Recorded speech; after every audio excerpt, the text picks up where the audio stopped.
మీరు గమనించారో లేదో, ఎవరైనా ట్విట్టర్లో ఉంటే మీరు ఈ మెసేజ్ చూసి ఉండొచ్చు. డైలీ స్టార్ అనబడే ఒక ఆన్లైన్ పత్రిక వాళ్ళు మీకు ఈ లిస్ట్రోస్ యొక్క విధానాలు ఎప్పుడైతే వీళ్ళు గమనించారో వీళ్ళు ఒక ప్రచారం మొదలుపెట్టారు. ఏంటి? Lettuce vases లిస్ట్రాస్. లెట్యూస్ అంటే ఒక రకమైన క్యాబేజ్, ఫారిన్లో అమ్మబడే క్యాబేజ్. ఈ క్యాబేజీ ఎక్కువ కాలము నిలవ ఉంటుందా, లేదా మీకు లిస్ట్రాస్ అనబడే ఈ ప్రధాని ఎక్కువ కాలము పదవిలో ఉంటుందా? ఇది మీకు ప్రచారం. ఫైనల్గా నిన్నటికి నిన్న మీరు చూసారా, లెట్యూసే గెలుపు పొందింది. సో ఇలాగ బోరిస్ జాన్సన్ అన్నారు, లిస్ట్రాస్ అన్నారు, వేస్ట్ అండి. వీళ్ళందరినీ పీకి పడేయండి. ఒక మంచి క్యాబేజీని తీసుకొచ్చి, అంటే లెట్యూస్ని తీసుకొచ్చి మీరు ప్రధానమంత్రి చేయండి, అది వీళ్ళకన్నా బెటర్గా పరిపాలన చేస్తుందని చెప్పి వీళ్ళు ట్వీట్స్ చేయడం మొదలుపెట్టారు. అంటే చూడండి, బ్రిటిష్ ఎంపైర్, బ్రిటిష్ సామ్రాజ్యం, ప్రపంచాన్ని మేమే ఏలేము అని చెప్పి చెప్పుకున్న ఒక దేశము అక్కడ వాళ్ళ ప్రధానిని ఒక క్యాబేజ్ వెజిటబుల్తో కంపేర్ చేసి ఇలాగ వీళ్ళు కథనాలు రాస్తున్నారు. అంటే యూ జస్ట్ ఇమాజిన్. మీకు గుర్తుందో లేదో, అంటే చరిత్ర చదివిన వాళ్ళకి తెలుస్తుంది. విన్స్టన్ చర్చిల్ అని ఒక దుర్మార్గుడు ఉండేవాడు. వాడు ఏమన్నాడంటే, ఒకవేళ మేము భారతదేశానికి స్వతంత్రము అనేది ఇచ్చాము అంటే మీరు చూడండి, ఆ దేశాన్ని రోగ్స్, రౌడీస్, రాస్కల్స్ వీళ్ళు పరిపాలిస్తారు. మీకు ఒక మంచి నాయకుడు అనేవాడు ఆ దేశంలో లేనే లేడు. కాబట్టి భారతదేశం యొక్క భవిష్యత్తు అనేది మీకు ఎలా ఊహించుకున్నా కూడా పరమ దరిద్రంగా ఉంటుంది. వాళ్ళు సెల్ఫ్ గవర్నింగ్ అనేది చెయ్యనే లేరు. సో దీనిని భారతీయులు గుర్తుపెట్టుకోవాలి అని చెప్పి వాడు ఒక స్టేట్మెంట్ ఇచ్చాడు. మరి ఇవాళ ప్రపంచం ఏం మాట్లాడుతుందో చెప్పమంటారా? మీకు ఆస్ట్రేలియాకు సంబంధించిన మీడియా, అమెరికాకు సంబంధించిన ప్రముఖ పత్రికలు ఇలాంటి సమస్య, అంటే ఇవాళ యునైటెడ్ కింగ్డమ్ ఒక ఎకనామిక్ క్రైసిస్లో ఉన్నారు, పొలిటికల్ క్రైసిస్లో ఉన్నారు. 45 డేస్, వికీపీడియా చూసారనుకోండి 43 డేస్ అంటారు. సో మనకు వచ్చే డేటా యాజ్ ఇట్ ఈస్, కానీ ఇప్పుడు ఈ వీడియో మాట్లాడుతున్నాం చూసినప్పుడు 45 డేస్లో మీరు గమనించారంటే లెస్ట్రాస్ అనబడే వాళ్ళ ప్రధాని రిజైన్ చేసింది. 45 డేస్ కూడా ఈవిడ ఒక సరైన పాలన అనేది చేయలేకపోయింది. పోయిన వీడియోలో సువెల్లా బ్రేవర్మ్యాన్ గురించి మాట్లాడాం. సో అలాంటి ఒక యునైటెడ్ కింగ్డమ్కి ఇవాళ భారతదేశం యొక్క సహాయం కావాలి. ఇలాంటి సమస్యలను ఫిక్స్ చేయాలంటే ఇండియన్సే యునైటెడ్ కింగ్డమ్కి వచ్చి వాళ్ళు ఒక కరెక్ట్ అయిన మెథడ్లో, ఒక కరెక్ట్ అయిన పాత్లో ఆ దేశం యొక్క ప్రభుత్వాన్ని పెట్టాలి. లేకపోతే యునైటెడ్ కింగ్డమ్ మీకు కుప్ప కూలిపోతుంది అని చెప్పి వీళ్ళు కథనాలు రాదు. అంటే India has to fix this problem అని చెప్పి చెప్తున్నారు. ఎందుకు ఇలా చెప్తున్నారు? 2004 నుంచి మీరు గమనించారనుకోండి, మీకు ఒక సుస్థిర పాలన అనేది భారతదేశంలో ఉంది. అంతకుముందు ఎప్పుడూ కూడా లేదు. మీరు మన్మోహన్ సింగ్ గారు అనండి, అలాగే నరేంద్ర మోదీ గారు అనండి, ఇంత పెద్ద దేశంలో ఇన్ని పొలిటికల్ పార్టీస్, ఇంత ప్రెషర్ ఇవి ఉన్నప్పుడు కూడా మీకు దేశాన్ని కరెక్ట్గా పాలించిన మన్మోహన్ సింగ్ అనండి, నరేంద్ర మోదీ అనండి, వీళ్ళను ఎగ్జాంపుల్గా తీసుకొని ఎలా పరిపాలన చేయాలి మీరు ఇండియాను చూసి నేర్చుకోండి. తెలియదా? మోదీ గారికి ఒక్కసారి చెప్పండి. మోదీ గారు ఆల్రెడీ 8 ఇయర్స్ వచ్చేసారు కదా, ఇంకొక 2 ఇయర్స్ అంటే 10 ఇయర్స్ పాటు మీరు ఈ దేశాన్ని పరిపాలించారు. మీరు అద్భుతమైన స్కీములు తీసుకొచ్చారు. కరప్షన్ అనేదాన్ని ఆల్మోస్ట్ 50% తగ్గించేశారు. డిజిటల్ టెక్నాలజీని హైయెస్ట్ లెవెల్లో వాడుతున్నారు.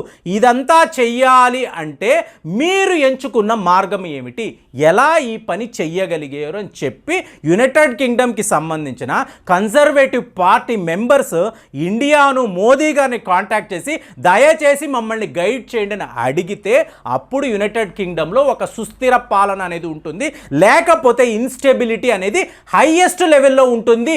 ఈ ప్రజల కన్నా, ఈ నాయకుల కన్నా మీకు ఒక క్యాబేజ్ కరెక్ట్ అయిన పాలన చెయ్యగలదని చెప్పి ప్రముఖ పత్రికలు అక్కడ కథనాలు రాస్తున్నారంటే యూ జస్ట్ ఇమాజిన్. సో ఇప్పుడు మీరు అడగొచ్చు, ఈ లిస్ట్రాస్ ఏం తప్పు చేసిందండి, ఎందుకు ఈవిడ్ని ఇమీడియట్గా రాజీనామా చేయమన్నారు అంటే మీరు చూడండి, వీళ్ళు ఎంచుకుంటున్నప్పుడు ఈ బోరిస్ జాన్సన్ ఒక పనికి మాలిన నాయకుడు, తన పదవిని కాపాడుకోవడానికి యుక్రెయిన్ దేశాన్ని రెచ్చగొట్టిన వాడు అలా చెయ్యకపోయి ఉండుంటే మీకు ఇవాళ రష్యాతో యుద్ధం అనేది ఆగిపోయి ఉండేది. ప్రజలందరూ కూడా హాయిగా ఉండేవాడు.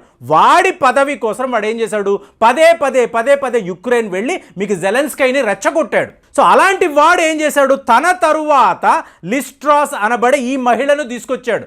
ఈవిడ ఏంటి, మీకు యునైటెడ్ కింగ్డమ్ యొక్క ఎకనామిక్ కండిషన్స్ను కరెక్ట్గా అర్థం చేసుకొని వ్యక్తి, కానీ వైట్ బ్రిటిష్ వ్యక్తి కదా, కాబట్టి వైట్ బ్రిటిష్ మహిళ కాబట్టి వీళ్ళు ఏం చేశారు, రిషి సునాక్ కన్నా ఈవిడే బెటర్ అని చెప్పి ఒక తప్పుడు ప్రచారం చేశారు. రిషి సునాక్ని ఇవాళ ప్రపంచం అంతా ఎలా చూస్తుందంటే, అంటే ముఖ్యంగా మీరు యునైటెడ్ కింగ్డమ్ పౌరులను చూశారనుకోండి, ఎంత కోపంగా ఉన్నారు, ఎంత ఆవేశంగా ఉన్నారు అంటే, ఈరోజు Rishi Sunak is the best candidate for ప్రధానమంత్రి అని చెప్పి వాళ్ళు మాట్లాడుతున్నారు. ఇక్కడేంటి, అతను ఒక ఇండియన్ ఆరిజినా, ఒక బ్లాక్ ఆరిజినా, వేరే విదేశీయుడా, ఇవన్నీ వాళ్ళు ఆలోచించడం లేదు. మాకు మా దేశము కావాలి, మా దేశంలో ఒక మంచి పాలన కావాలి అన్నప్పుడు రిషి సునాక్ చెప్పిన ప్రతి ఒక్క మాట, అంటే ఒక అనుభవం ఉంది, మీకు ఒక పర్సెప్షన్ ఉంది, యునైటెడ్ కింగ్డమ్లోనే పుట్టి పెరిగిన వాడు, ఈ దేశం యొక్క ఆర్థిక వ్యవస్థ ఎలా ఉంటుంది, మీకు జియో పొలిటికల్ సినారియో ఎలా ఉంటుంది, పొలిటికల్ సిస్టమ్ ఎలా ఉంటుంది బాగా తెలిసిన వాడు. అలాంటి ఒక వ్యక్తిని వదిలేసి ఈవిడ వైట్ బ్రిటిష్ మహిళ అని చెప్పి ఈవిడని మీరు ప్రధానమంత్రిగా తీసుకున్నప్పుడు, ఈవిడ యొక్క నిర్ణయాలంతా కూడా వరస పెట్టి తప్పుగా ఉన్నప్పుడు మీకు ఇవాళ పౌండ్ స్టెర్లింగ్ ఎలా కుప్పకూలిపోయింది. ఫ్యూచర్లో టోటల్ నెగటివ్ ప్రొఫైల్ అనేది బ్రిటన్కి ఉంటుంది. మీకు విచిత్రం చెప్పమంటారా, ఎప్పుడైతే ఈవిడ అంటే లిజ్ ట్రస్ మీకు రిజైన్ చేసిందో, మీకు పౌండ్ స్టెర్లింగ్ యొక్క వాల్యూ పెరిగింది. అంటే ఎలా పెరుగుతుంది, మామూలుగా చూడండి, ఒక ప్రధానమంత్రి రాజీనామా చేయబోతున్నాడు, అతని యొక్క ప్రభుత్వము మీకు ఇన్స్టేబుల్ అయిపోయింది, మీకు దేశం యొక్క పరిస్థితులు బాగాలేదు, ఈ టైంలో మీకు స్టాక్ మార్కెట్ అనేది పడిపోతూ ఉంటుంది.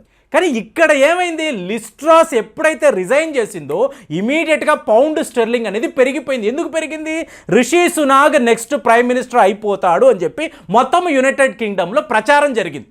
సో ఇప్పుడు ఏమైపోయింది, మీకు లిజ్ ట్రస్ ఎప్పుడు వెళ్ళిపోతుందా, మీకు రిషి సునాక్ ఎప్పుడు వస్తాడా అని చెప్పి బ్రిటన్ ప్రజలు వెయిట్ చేస్తున్నారు. ఒక హిందూ నాయకుడు ఇతను యునైటెడ్ కింగ్డమ్కి ప్రధానమంత్రి అయితే యు జస్ట్ ఇమాజిన్ సినారియో ఎలా ఉంటుంది. ఆ రోజే ఈ పని చేస్తుంటే, 45 రోజుల క్రితమే వీళ్ళు ఈ పని చేస్తుంటే ఇలాంటి ఒక దరిద్రమైన సిచ్యువేషన్లో యునైటెడ్ కింగ్డమ్ ఉండదు కదా. సో ఇది ఇవాళ మీకు బ్రిటన్ పౌరులు అభిప్రాయపడుతున్నారు, మనం కాదండి. మనం ఏదో గొప్పలు చెప్పేసుకొని ఆహా మన భారతీయుడు యునైటెడ్ కింగ్డమ్కి ప్రధానమంత్రి అయిపోయి ఆహా ఓహో ఇవి కాదు, బ్రిటన్ పౌరులు దీన్ని భావిస్తున్నారు. వాడు ఏ దేశం వాడైనా మాకు అనవసరం అండి, వీళ్ళు కరెక్ట్గా పాలన అనేది చెయ్యలేకపోతున్నారు, మాకు వీళ్ళు వద్దునే వద్దు.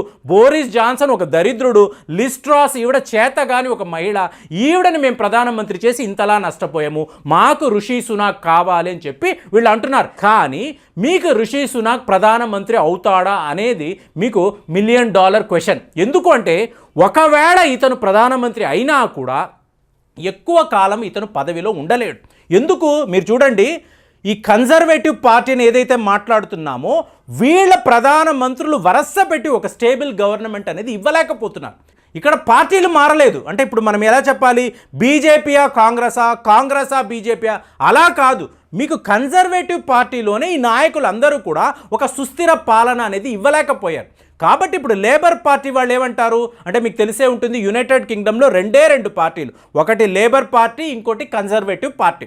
సో ఇవాళ కన్జర్వేటివ్ పార్టీ అధికారంలో ఉంది, కానీ లేబర్ పార్టీ వాళ్ళు ఏమంటారు, వీళ్ళు కరెక్ట్గా దేశాన్ని పాలించడం లేదు, ప్రపంచ స్థాయిలో మనకి చెడ్డ పేరును తీసుకొస్తున్నారు, మళ్ళీ జనరల్ ఎలక్షన్స్ పెట్టండి, ఈసారి తేల్చుకుందామంటే 100% లేబర్ పార్టీయే మీకు అధికారంలోకి వస్తుందని ఇవాళ మీకు సర్వేలో తేలిపోయింది. కాబట్టి రిషి సునాక్ వచ్చి ప్రధానమంత్రి అయినా కూడా ఎక్కువ కాలం ఇతను కొనసాగలేకపోవచ్చు. ఎందుకంటే ఇప్పుడు ఇతను తీసుకొస్తున్న ఈ ఆర్థికమైన ఈ మార్పులు ఉంటాయి చూసారా, ఇవి పెద్దగా యునైటెడ్ కింగ్డమ్ని మీకు ఎక్కడా కూడా నిలబెట్టలేదు, మీకు పౌండ్ స్టెర్లింగ్ యొక్క స్థాయిని కూడా ఇది పెంచలేదు. ఎందుకు, ఇతనికి సఫిషియంట్ టైం అనేది వీళ్ళు ఎవరు కూడా ఇవ్వలేదు. అంటే ఏంటి, కన్జర్వేటివ్ పార్టీలోనే ఒక కరెక్ట్ అయిన మీకు నాయకుడు లేడు, పాలన అనేది లేకపోవడంతో రేపు మళ్ళీ లేబర్ పార్టీ అధికారంలోకి వస్తుంది, వాళ్ళు మేబీ ట్రై చేసి మళ్ళీ యునైటెడ్ కింగ్డమ్ని నిలబెట్టొచ్చు.